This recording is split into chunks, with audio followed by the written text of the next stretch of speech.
ఒక వ్యక్తిని ఎప్పుడు లేపాలో ఎప్పుడు పడుకోబెట్టాలో దర్శకుడు రామ్ గోపాల్ వర్మకు తెలిసినంతగా మరో వ్యక్తికి తెలియదని చెప్పడంలో సందేహం లేదు.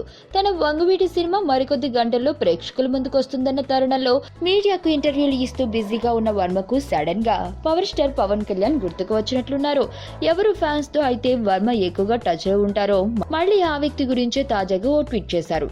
అయితే ఈసారి ఫుల్ పాజిటివ్ గా పవన్ కళ్యాణ్ నిద్రపోతున్న అగ్నిపర్వతం లాంటాడు. అప్పుడప్పుడు గుడగుడలాడుతూ పొగలు వదులుతూ ఉంటాడు. టైం వచ్చినప్పుడు పేల్తాడు అంటూ ఓ ట్వీట్ చేశారు. సమయం సందర్భం లేకుండా ఒక్కసారిగా పవన్ పై ఇంతగా ఎందుకు ప్రేమ కురిపించారు అని వర్మ అనుకుంటున్నారా? సమాధానం కూడా మీకు తెలిసే ఉంటుంది రండి. పవన్ సామాజిక వర్గానికి చెందిన వంగవీటి సినిమా విడుదల కానున్న నేపథ్యంలో పవన్ ను ఆకాశానికి ఎత్తిస్తున్నాడు వర్మ. మరి సినిమా విడుదలై ఓ 2-3 రోజులు గడిచిన తర్వాత ఇదే వర్మ మళ్ళీ పవన్ ను విమర్శించే వ్యక్తులలో ముందుంటారని చెప్పడంలో సందేహం లేదు. ఈ మధ్యలో పవన్ ఏదైనా ఓ 2 అవగాహన రాహిత్యపు ట్వీట్లు చాలు వర్మ ఏకి పారేయడానికి. అవకాశాలను అందిపుచ్చుకోవడంలో ఎవరైనా ముందుంటారు, కానీ సృష్టించుకోవడం వర్మకు మాత్రమే తెలిసిన విద్య.